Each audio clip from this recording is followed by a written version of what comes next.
Selamat pagi Bapak Ibu Saudara sekalian. Ini pagi apa siang ya? Pagi nggak apa-apa ya. Nah saudara, hari ini kita akan melanjutkan pembelajaran kita tentang 7 dosa maut. Nah saudara, tentu saja yang saya ingin katakan dulu ya, yang ingin kita pelajari bukan dosanya ya.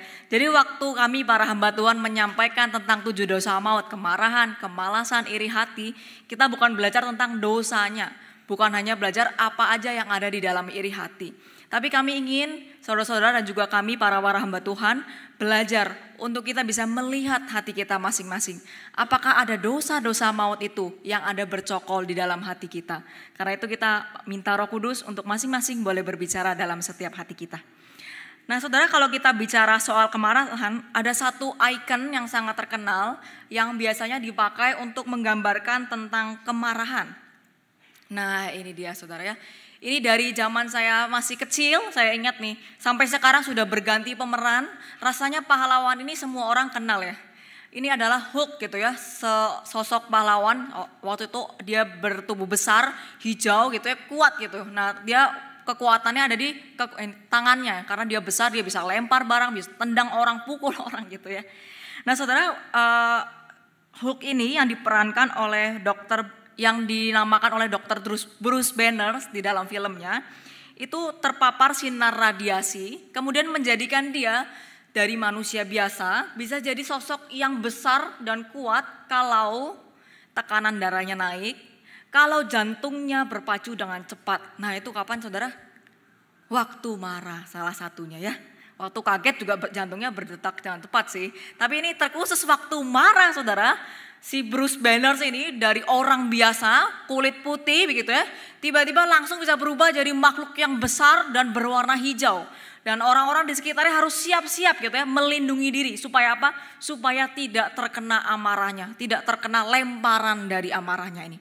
Nah saudara, kalau kita bicara soal kemarahan, banyak sekali saya melihat orang-orang, atau mungkin di antara kita juga ada ya, melihat kemarahan itu sebagai sesosok Hulk ini. Yaitu sesuatu yang besar, ganas, menakutkan, dan seharusnya tidak ada di dalam kehidupan kita. Saudara, kemarahan adalah salah satu bentuk perasaan yang Tuhan kasih kapasitasnya di dalam diri kita.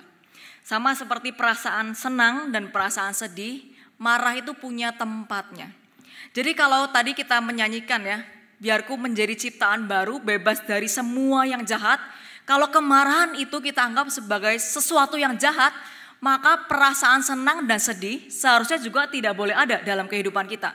Karena itu sama-sama perasaan. Jadi saudara, kalau kita percaya kepada Tuhan Yesus, menghilangkan seluruh perasaan kemarahan kita, maka seharusnya kita juga tidak boleh merasakan senang dan merasakan sedih. Karena itu sama-sama perasaan. Nah saudara, uniknya di dalam Tuhan, itu kemarahan punya tempatnya. Ada perasaan-perasaan marah yang memang diperbolehkan, tapi dikuduskan dan ditata di dalam Tuhan. Mari kita membaca satu perikop dari Efesus, pasal yang keempat, ayat ke-26 sampai 27. Efesus pasal 4, ayat 26 sampai 27.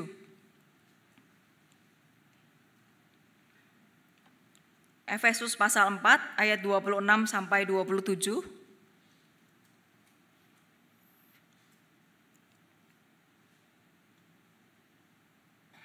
Jika Bapak Ibu sudah menemukannya, saya mengajak kita untuk membacakannya bersama-sama. Saya akan membacakannya dari terjemahan baru edisi yang kedua. Bapak Ibu boleh membacanya sesuai di HP-nya atau di Alkitabnya masing-masing. Efesus 4 ayat 26 sampai 27. Apabila kamu menjadi marah, janganlah berbuat dosa. Janganlah matahari terbenam sebelum padam kemarahanmu.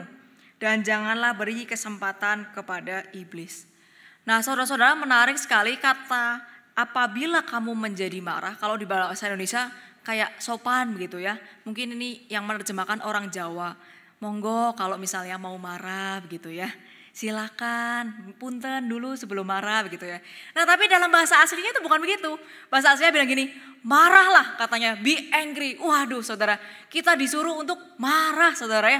Wah ini suatu sukacita mungkin ya, kalau kita merasa waduh boleh marah nih ya. Nah tapi kita jangan juga hanya melihat kata di bagian depan, kita juga harus melihat kalimat setelahnya. Apabila kamu menjadi marah, be angry gitu, marahlah, tapi janganlah kamu berbuat dosa.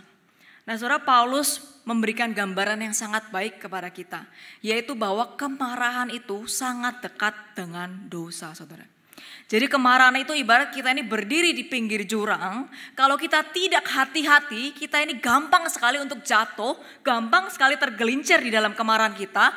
Kemudian kita bisa berbuat dosa, kita bisa menghancurkan orang lain. Nah, itulah yang kemarahan bisa perbuat di dalam hidup kita. Bisa menghancurkan relasi kita, menghancurkan komunitas kita, bahkan menghancurkan diri sendiri. Kita pernah melihat bukan ada orang yang melukai diri karena apa? Karena marah dengan diri sendiri. Kita melihat ada suami atau istri meninggalkan suaminya, meninggalkan pasangannya karena apa? Karena marah. Kita melihat ada orang tua memukul anak dengan sembarangan karena apa? Hanya karena kemarahan. Nah, saudara, jadi kemarahan itu adalah sesuatu yang kita harus hati-hati karena sangat dekat dengan dosa. Jadi ada kemarahan yang bisa membuat kita berdosa, ada kemarahan yang kudus, saudara, yang tidak berdosa. Nah, kita melihat hari ini apa yang disebut sebagai kemarahan yang kudus. Nah, saudara, di ayat yang kita baca tadi, maka kita bisa melihat ada dua cara kita bisa membedakan kemarahan kita, ya, bukan kemarahan orang. Kemarahan kita bisa bedakan sendiri. Yang pertama itu dari motivasi. Apa yang membuat engkau itu marah sebenarnya? Ada orang bilang, saya boleh marah dong, kan barang saya dirusak misalkan. Tapi sebenarnya yang di dalam hatinya adalah karena dia lagi bad mood. Karena menurut dia ini barang lebih berharga daripada orangnya, makanya dia marah. Jadi kita perlu hati-hati menilai motivasi kemarahan kita. Dan kita tidak boleh sembarangan menilai motivasi kemarahan orang. Nah, saudara, di dalam Alkitab Allah pun juga pernah marah. Nah, kalau ada beberapa orang bilang sering marah, loh, bukan pernah marah, sering gitu ya. Apalagi di dalam perjanjian lama. Kita melihat dalam kasus-kasus Sodom dan Gomora, dalam kisah Nuh, kisah bangsa Israel di dalam pembuangan. Kita melihat murka Allah itu katanya bernyala-nyala. Nah, saudara, tapi kita melihat motivasi apa sebenarnya yang ada di balik murka Allah yang menyala-nyala. Kalau kita perhatikan dan baca dengan sungguh-sungguh, kemarahan Allah itu selalu ada tentang dosanya, tentang ketidakadilannya. Bangsa Israel sudah diberitahu untuk taat kepada firman Tuhan, karena Tuhan tahu ini yang terbaik buat mereka, bahwa dosa itu merusak hidup mereka. Tapi mereka lebih suka berbuat dosa daripada berbuat kebaikan, daripada menaati Allah. Tuhan juga sudah memberitahu bahwa mereka harus adil terhadap sesama mereka. Mereka harus berbelas kasihan kepada sesama mereka. Kalau ada orang-orang yang mungkin menyakiti mereka, mereka tidak boleh ganti mata begitu ya. Tapi bangsa Israel melakukan kebalikannya. Maka Tuhan murka. Dan di dalam murkanya itu dia menyala-nyala. Nah, saudara, jadi murka Allah itu tidak pernah didasarkan pada motif untuk menyenangkan diri sendiri. Kenapa Allah mau marah? Supaya emosinya reda, jadi harus diluapkan. Allah juga tidak pernah marah untuk memuaskan nafsunya. Saya lagi pingin marah, jadi saya marah, sembarangan marah. Tidak, Allah tidak pernah melakukan kemarahan karena hawa nafsu. Allah juga tidak pernah melakukan kemarahan dengan sengaja karena melihat orang itu supaya menderita. Pada waktu bangsa Israel dihukum pun Allah memberikan pengharapan. Allah juga turut bersedih di dalamnya. Jadi saudara, kadang kalau kita marah, kenapa kita marah? Kita pikir supaya orang itu juga merasakan bagaimana sakitnya saya. Supaya orang itu tahu apa yang dia perbuat kepada saya. Jadi kemarahan kita adalah supaya orang itu menderita sama sakitnya dengan apa yang dia lakukan kepada saya. Saudara, kalau motivasi kita seperti itu, maka itu belum pernah menjadi kemarahan yang baik. Lalu ada juga kita melihat ada kemarahan Tuhan Yesus. Misalnya yang paling gampang kita lihat di Matius 21, dikatakan katanya kepada mereka, kata Yesus maksudnya, dalam kitab suci Allah berkata, rumahku akan disebut rumah doa, tetapi kalian sudah menjadikannya tempat persembunyian para pencuri. Saudara, di dalam Matius 21 ini dikisahkan bahwa Tuhan itu datang untuk beribadah, untuk menyembah Tuhan di bait Allah. Bersama dengan banyak orang-orang lain juga datang ke bait Allah pada waktu itu sama, untuk beribadah. Mereka punya satu kerinduan untuk menyembah Tuhan, untuk memuji Tuhan, untuk mempersembahkan korban kepada Allah di bait Allah. Tapi ada orang lain yang punya motivasi yang berbeda, yaitu para pedagang. Para pedagang datang ke rumah Tuhan bukan untuk menyembah, bukan untuk beribadah, bukan untuk memuji Allah, tapi mereka datang untuk cari uang, saudara. Mereka menjual binatang-binatang dengan harga yang mahal, kemudian mereka mengatakan kepada orang-orang yang datang, ayo kamu datang dari jauh tidak bawa korban. Tuhan itu suka loh dengan korban persembahan. Ayo beli kambing saya, beli domba saya, beli burung tekukur saya. Karena Tuhan sangat menyukai persembahan. Daripada kamu datang dengan tangan kosong, Tuhan kurang suka. Nah, saudara melihat para pedagang ini menjual nama Tuhan demi dagangan yang laku. Para pedagang ini tidak peduli orang ini datang dengan kerinduan menyembah Allah. Para pedagang ini tidak peduli bahwa bait Allah itu adalah sesuatu yang kudus, tempat di mana kita berdoa. Tapi yang mereka pedulikan adalah bagaimana saya mendapat uang sebanyak-banyaknya dari para penyembah-penyembah yang datang hari ini. Jadi Tuhan Yesus pada waktu itu marah sekali karena apa? Karena mereka memakai nama Tuhan dengan sembarangan. Mereka menistakan nama Tuhan. Dia pakai nama Tuhan untuk cari keuntungan bagi diri sendiri. Maka dia marah dengan menyala-nyala. Di bagian kitab yang lain, Markus 3 misalnya, ayat 1 sampai ke 6. Dikatakan Tuhan Yesus berduka cita karena kedegilan hati mereka, yaitu orang Farisi dan ahli Taurat. Dan dengan marah, ia memandang sekelilingnya kepada mereka. Di dalam kasus ini ada orang datang yang lumpuh tangannya kepada Tuhan Yesus dan minta disembuhkan pada hari Sabat. Kemudian orang Farisi melihat ini sebagai sebuah kesempatan. Wah, ini kalau Tuhan Yesus sembuhkan, ini saatnya kita tanpa embel-embel apalagi kita boleh tangkap karena dia melanggar hukum Allah. Nah, saudara, Tuhan yang melihat kedalaman hati mereka, dia marah sekali. Kenapa? Karena dia melihat orang Farisi, dia baca Alkitab, dia hafal ayat-ayat firman Tuhan. Terus dia lama di dalam bait Allah, terus belajar juga bertahun-tahun. Cuma kok yang lebih penting itu hukum Tauratnya daripada orangnya. Kok bisa ada orang kesulitan, dia tidak punya belas kasihan, tapi lebih peduli pada apa yang dikatakan di dalam peraturan-peraturan. Nah, saudara, Tuhan Yesus bahkan dengan keras dia membandingkan orang lumpuh ini, dengan keledai. Dia bilang kepada orang Farisi, manakah dari antara kamu kalau hari Sabat memang tidak boleh bekerja, tapi keledaimu masuk ke dalam sumur, tapi kamu tidak angkat? Pasti diangkat, bukan?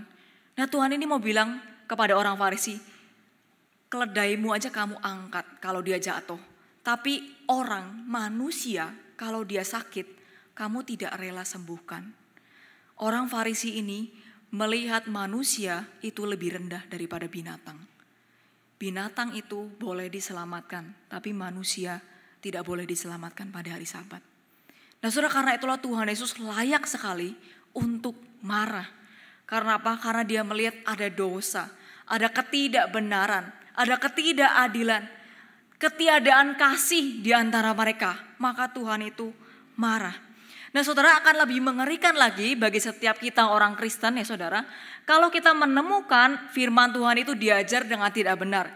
Kita melihat ada penindasan, kita melihat ada ketidakadilan di dalam sistem keluarga, sistem pekerjaan, sistem gereja kita misalkan ya. Lalu kita tidak marah, saudara. Nah, itu justru kita perlu pertanyakan. Loh, Tuhan pun marah kok terhadap ketidakadilan. Tuhan pun marah kok terhadap kejahatan. Tuhan pun marah kok terhadap dosa. Kok kita takut untuk marah terhadap dosa?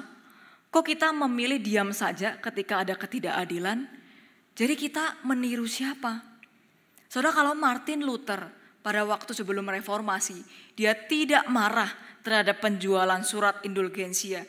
Dia tidak marah terhadap praktek-praktek penyembahan yang tidak benar pada gereja Katolik pada waktu itu.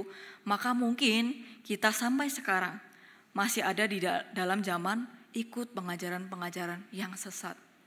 Jadi saudara, kemarahan yang baik adalah kemarahan yang dimotivasi karena adanya ketidakadilan, ketidakbenaran yang terjadi, ajaran firman Tuhan yang diselewengkan.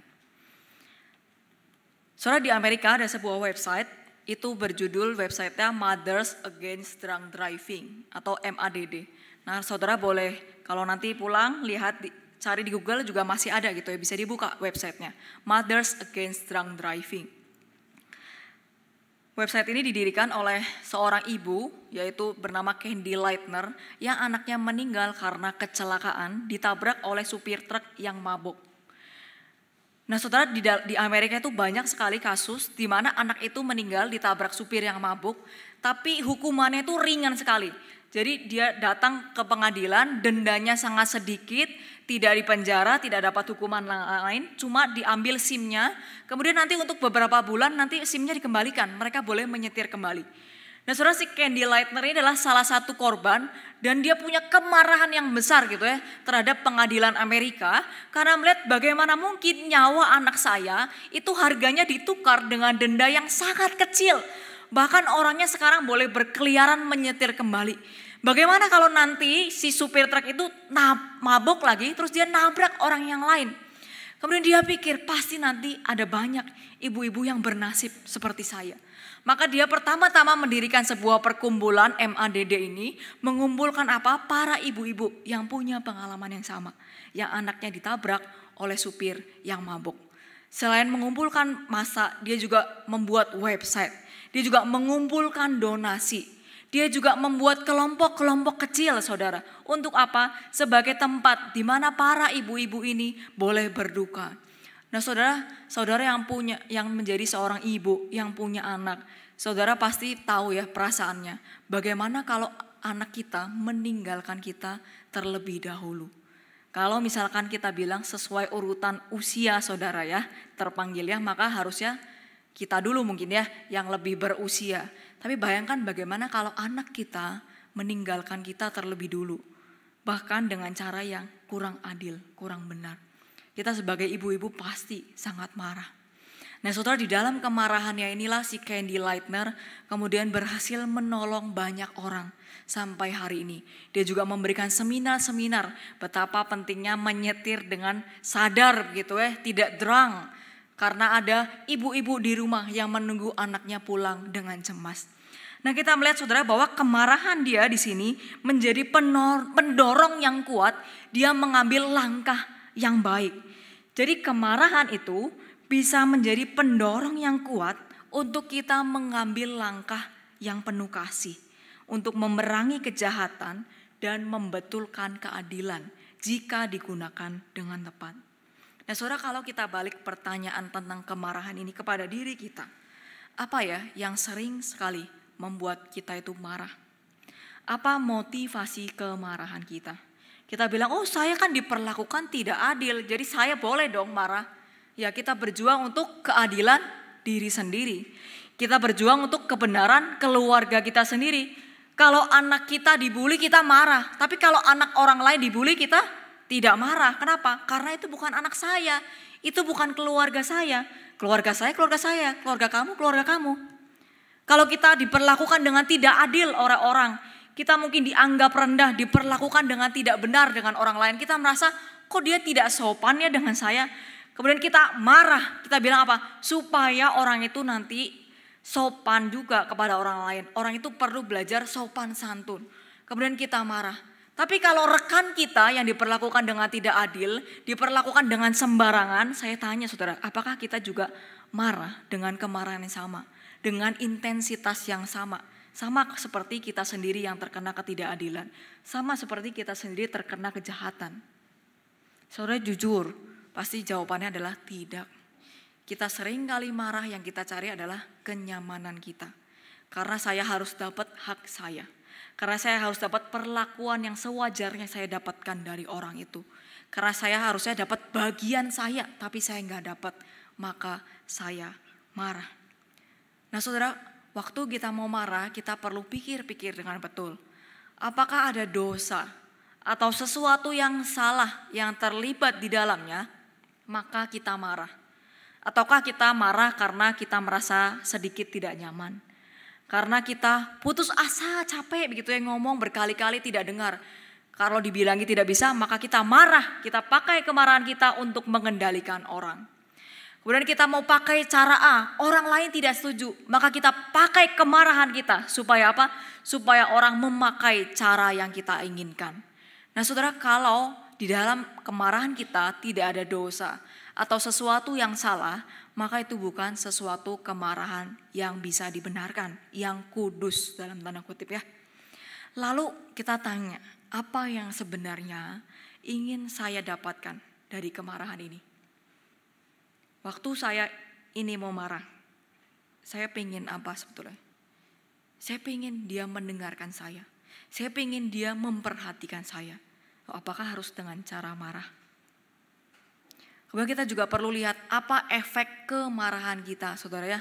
Apakah kemarahan kita itu membawa kedamaian, membawa kebenaran itu ditegakkan, atau kemarahan kita itu membawa perpecahan, saudara. Kita marah, kita naik darah, orang itu naik darah, semua naik darah, kemudian kita berantem semua gitu ya di dalam satu ruangan.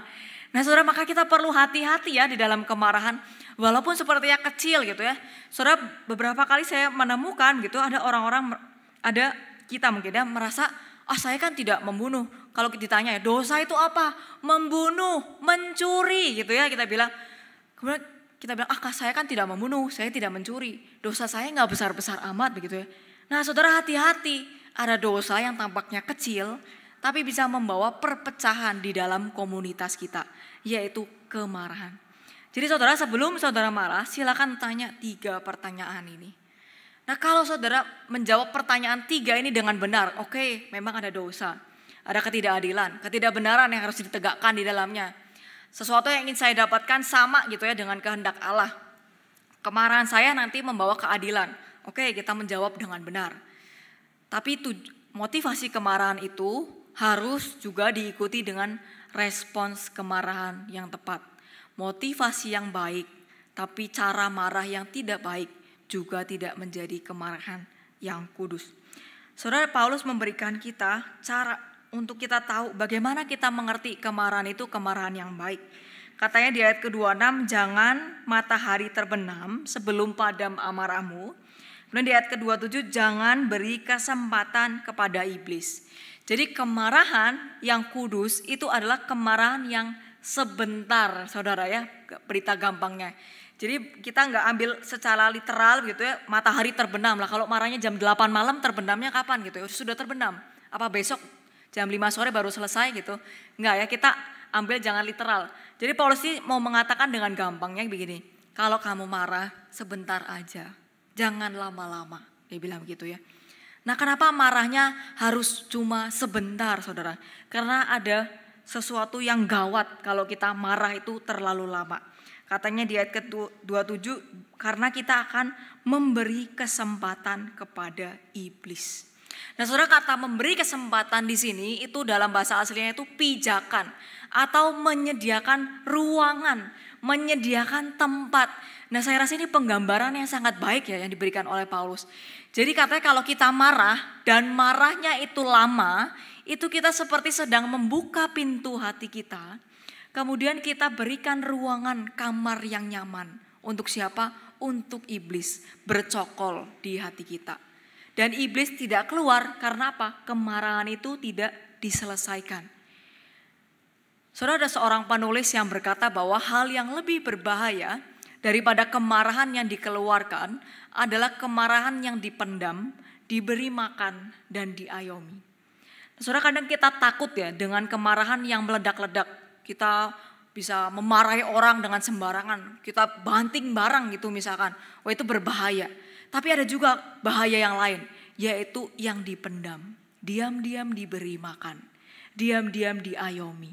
Karena diam-diam di situ ternyata iblis itu bercokol di dalam hati kita. Jadi kalau saudara merasa saya tidak pernah marah sampai lempar barang, saya tidak pernah marah sampai maki-maki orang, saya tidak pernah marah sampai keluarkan kata kasar, oke. Tapi apakah di dalam hati itu ada kemarahan yang belum dikeluarkan? Apakah kita sebenarnya marah, tapi kita bilang enggak, saya enggak marah. Itu, kamu marah enggak? Enggak, saya enggak marah. Kamu marah enggak? Enggak apa-apa, enggak usah dipikirkan, saya enggak marah kok. Padahal apa? Di dalam hati itu pintunya udah kebuka gitu saudara. Ada kemarahan tapi kita tidak akui. Nah itu lebih berbahaya saudara. Karena apa? Karena iblis itu pintar. Iblis itu mungkin S3 ya saudara, jangan bayangkan iblis itu bodoh ya. Dia tahu di mana celah hati kita yang paling rentan, di situ dia akan ambil. Iblis itu bisa bisikkan kepada kita, Kamu berhak kok marah sama orang itu. Memang apalagi dia sangat menyakiti kamu. Boleh lama-lama. Karena apa? Karena sakitnya luar biasa. Jadi gak apa-apa, dipendam saja. Iblis bisa berkata, ini bukan salah kamu kok, ini salah mereka. Tidak ada salah di dalam dirimu. Yang salah orang itu, pihak itu. Dalam diri kita tidak ada kesalahan. Kemudian yang paling gawat saudara, kalau di dalam komunitas, di dalam keluarga, di dalam komunitas gereja, komunitas kerja, iblis itu kemudian bisa membisikkan begini. Ayo kita cerita kepada orang lain. Kita katakan bagaimana orang itu sudah menyakiti saya dengan sedemikian rupa. Supaya apa? Supaya orang jangan terjebak hal yang sama. Supaya motivasinya apa? Sepertinya melindungi orang lain. Padahal kita sedang berbicara buruk tentang orang lain. Lalu kita katakan kepada saudara kita, kamu tahu gak apa yang orang itu lakukan kepada saya? Kamu tahu gak apa yang suami saya katakan? Kamu tahu gak apa yang anak saya lakukan di rumah? Kemudian kita berkembanglah saudara gosip-gosip di antara komunitas kita. Nah saudara, jadi hati-hati sekali jangan sampai kemarahan kita dipakai jadi makanan iblis, saudara ya. Kalau ada kemarahan di dalam hati kita, kita harus selesaikan dengan cepat. Kita selesaikan dengan Tuhan. Supaya apa? Supaya ruangan itu tidak diberikan kepada iblis. Nah saudara, menarik sekali kata memberi kesempatan di ayat Efesus ini sama dengan Roma pasalnya 12. Katanya saudara-saudara yang kekasih, jangan kamu itu menuntut pembalasan, tapi berilah tempat kepada murka Allah. Kata memberi kesempatan, memberi ruangan untuk iblis waktu kita marah, itu sama dengan memberi tempat bagi murka Allah. Jadi Alkitab mau mengatakan ya, waktu kamu itu marah, pintunya jangan dikasih kuncinya kepada iblis, tapi kuncinya kamu kasih kepada Allah. Karena itu tempat bagi murka Allah, bukan tempat bagi iblis. Bagaimana kita bisa mengampuni mereka yang menyakiti kita? Bagaimana kita supaya bisa jangan sampai kita marah menghancurkan orang? Kita ingat kuncinya kasih kepada Tuhan. Tuhan, ini harusnya tempat untuk murka Allah. Memang saya marah, saya disakiti, dan mungkin saya berhak begitu ya untuk menyakiti dia balik begitu ya. Tapi kita kasih kuncinya, kita kasih hak kita kepada Allah, supaya Allah yang tahu pembalasan apa yang baik bagi orang itu. Dari situlah saudara kita bisa mengampuni. Kalau kita merasa enggak, saya belum dapat permintaan maaf, saya belum merasa damai kalau orang itu juga belum merasakan sama seperti saya, maka saudara, itu iblis sudah ada di dalam hati kita. Buang, ambil kuncinya, usir iblisnya, kasih kepada Allah. Saudara, di China pada tahun 2021 ada seorang pria berumur 26 tahun itu datang ke rumah sakit. Dia datang ke rumah sakit karena dia batuk-batuk terus menerus, terus dia merasa sesak di dada begitu ya. Kemudian waktu dia cek ke rumah sakit, dokter bilang, oh ini sakit pneumonia, paru-paru basah. Kemudian dia dapat obat, di terapi. Nggak sembuh juga saudara, makin sakit itu dadanya. Dia balik lagi ke rumah sakit yang lain, dia bilang, oh ini bukan paru-paru basah, ini ada sakit TBC katanya ya. Kemudian diobati pakai sakit TBC begitu ya, pakai obat TBC. Belum sembuh juga saudara ya. Kemudian dia pikir apa sebenarnya yang salah dengan saya ya. Sampai saya ke dokter itu tidak sembuh-sembuh. Kemudian dia datang ke salah satu rumah sakit, dia di-scan semua tubuhnya. Nah saudara, baru akhirnya ketahuan. Ternyata itu di bagian paru-parunya itu ada peluit saudara, nyangkut di saluran paru-parunya. Itu yang membuat dia mau batuk terus karena mau dikeluarkan itu ya peluitnya. Membuat dia sakit di dada kalau dia bernafas karena itu peluit itu nyangkut gitu ya di bronkusnya, di paru-parunya. Nah si dokter ini kemudian bertanya kepada si bapak ini, bilang, Pak ini bagaimana ceritanya, kok bisa ada peluit itu nyangkut di paru-paru begitu dibilang. Kemudian dengan malu-malu si bapak ini berkata, betul Pak, saya memang pernah gak sengaja menelan peluit karena takut dimarahi oleh mama saya. Waduh, baru ketahuan.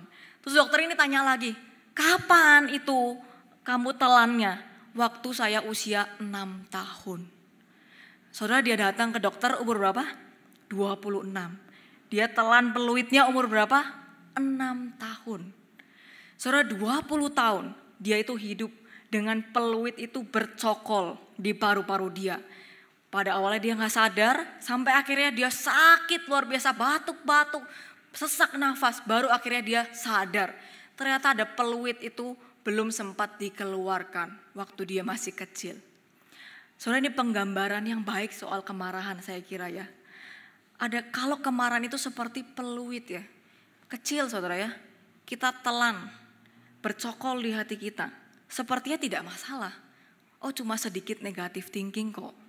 Oh cuma sedikit perkataan negatif kok. Oh cuma sedikit sakit hati kok.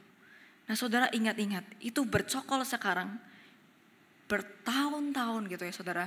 Itu membuat kita sakit, jiwa kita sakit, rohani kita sakit.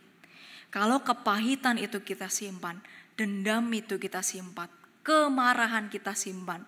Sesuatu yang kecil tapi kita tidak keluarkan, kita tidak mau selesaikan, maka kita membawa penyakit bagi diri sendiri. Nah saudara, mari kita ingat-ingat ya, peluit apa yang sekarang masih ada di hati kita, yang masih bercokol, masih sulit kita lepaskan. Kalau kita ingat orangnya kita marah lagi, kalau kita ingat peristiwanya kita marah lagi, kalau kita ingat kejadiannya, peristiwanya kita ingat kata-katanya, bahkan sampai detail kita ingat saudara. Kenapa? Karena kita begitu marah sama orang itu. Nah saudara, itu berarti peluit perlu dikeluarkan dari hati saudara. Saudara perlu datang kepada Tuhan, katakan, saudara, Bapak saya punya permasalahan ini, saya punya kemarahan ini. Orang ini menyakiti saya, kata-katanya menyakiti saya. Ini peluit tolong diambil, tolong ganti, berikan dengan hati yang baru. Saudara, tentu saja kemudian setelah selesai khotbah ini saya juga tidak berharap kepada saudara peluitnya selesai gitu ya. Dengar khotbah kemudian peluitnya habis, hilang begitu dengan begitu saja. Orang menelan peluit aja perlu operasi, dan operasi itu perlu sakit dan kadang perlu waktu yang lama. Tapi kalau saudara punya hati, memang sungguh-sungguh mau mengampuni orang itu, saudara jangan tunda-tunda. Jangan tunggu besok. Jangan tunggu nanti-nanti. Saudara selesaikan. Pulang dari sini saudara doa betul-betul di hadapan Tuhan. Katakan sungguh-sungguh, lepaskan, buang peluitnya. Saudara, saya suatu kali pernah marah untuk hal yang sangat kecil gitu ya saudara. Yaitu ada orang pinjam barang saya, tapi tidak ngomong. Terus dari mana saya tahu kalau dia pinjam, kalau dia nggak ngomong? Dari ketika orang itu mengembalikan barangnya. Waktu dia balikin juga saya nggak tahu kapan balikinnya. Yang saya temukan adalah barang saya kembali dalam keadaan rusak, saudara. Jadi waktu saya lihat barang itu di tangan saya dengan keadaan yang rusak, itu barang saya jaga baik-baik karena belum saya pakai gitu ya. Bahkan saya sendiri belum pakai. Saya marah sekali saudara. Saya bilang, ini barang belum saya pakai, orang pinjam seenaknya tidak ngomong, merusakkan lagi. Wah, saya pikir, saya mulai mencari-cari skenario di dalam pikiran saya. Kira-kira apa yang bisa saya katakan kepada orang itu? Saya perlu ngomong ke siapa ya supaya orang itu tidak suka pinjam-pinjam sembarangan. Wah, saya pikir gitu ya. Waktu saya mau WA gitu ya, saya mau marah gitu ya. Tiba-tiba ada suara di dalam hati saya kira itu dari Roh Kudus. Roh Kudus bilang begini, lebih penting mana? Barangnya atau orangnya? Wah saudara, waktu ada perkataan itu saya belum menyerah gitu ya. Saya bilang kepada Tuhan, tapi Tuhan ini kan barang saya suka gitu ya. Saya belum pakai. Terus orang kan pinjam sembarangan, itu kan sesuatu yang gak sopan dong. Itu kan tidak benar dong. Dia yang salah dong. Masa saya yang mengalah? Betul ya saudara? Reason saya, alasan saya masuk akal ya. Barang kesukaan kita dipinjam, dirusak tanpa ngomong, itu kan sesuatu berkaitan dengan sopan santun begitu ya. Wah, saya masih tidak terima gitu. Oh, ini saya harus kasih tahu supaya apa? Supaya nanti orang itu jangan melakukan ke yang lain, supaya dia tahu sopan santun, kata saya ya di dalam hati. Kemudian suara itu datang lagi. Dibilang gini, barangnya atau orangnya. Saudara, waktu suara itu datang kedua kali saudara, saya di dalam kemarahan gitu, saya bergetar gitu, saya bilang, orangnya. Saya bilang, betul, orang itu lebih penting dari barangnya. Barang mungkin kalau mahal, memang mahal. Mungkin kita memang gak bisa beli lagi. Mungkin itu barang satu-satunya. Tapi barang rusak itu bisa dibetulin. Barang rusak kita bisa lupa. Tapi kalau hati orang rusak, itu mereka sulit lupa. Kalau hati orang itu rusak, mereka sulit untuk pulih. Jadi saudara, kalau kita diperhadapkan dengan di mana kita itu mau marah, maka kita ingat lebih penting mana? Barangnya atau orangnya? Barangnya atau anak kita lebih penting. Kadang anak kita merusakkan sesuatu, bikin berantakan sesuatu. Kita sudah capek begitu ya, ini anak kok susah dikasih tahu. Waktu kita mau meledak begitu ya, kita mau mengatakan sesuatu, ingat lebih penting mana? Rumahnya apa anaknya? Lebih penting mana? Peraturannya apa relasinya? Lebih penting mana? Egonya atau pasangannya? Karena itu Bapak Ibu Saudara, di dalam Alkitab selalu mengatakan bahwa Tuhan kita itu bukan Tuhan yang sembarangan marah. Walaupun boleh marah, tapi dia tidak pernah marah dengan sembarangan. Tapi dibilang Tuhan itu adalah Allah yang panjang sabar dan berlimpah kasih setianya. Dan kita juga diminta di dalam Yakobus 1 ayat 19, kita diminta untuk cepat mendengar tapi lambat untuk berbicara dan lambat untuk marah. Saudara, kata lambat yang dipakai di sini adalah hidung yang panjang. Nah, kalau kita bicara soal hidung yang panjang, kita ingatnya Pinocchio ya, suka bohong. Nah, sekarang saya ganti dengan kata-kata Alkitab ya. Hidung yang panjang itu di dalam Alkitab adalah lambat untuk marah. Jadi waktu Alkitab bilang Tuhan panjang sabar, kita diminta lambat untuk marah, artinya kita diminta untuk panjang hidungnya. Nah, kenapa? Karena orang kalau marah itu katanya mukanya panas, yang paling panas awalnya dari mana? Dari hidung kemudian menyebar ke muka. Jadi kalau hidungnya panjang saudara, maka panasnya lama, marahnya lama. Nah saudara, ini jadi doa saya dan saya harap juga jadi doa Bapak Ibu Saudara sekalian. Waktu kita sungguh-sungguh mau marah, kita berdoa kepada Tuhan. Tuhan, berikan saya hidung yang panjang untuk sabar terhadap pasangan saya. Sabar terhadap anak saya, sabar terhadap rekan pelayanan saya, bahkan sabar terhadap hamba Tuhan saya. Saudara, mari kita berdoa.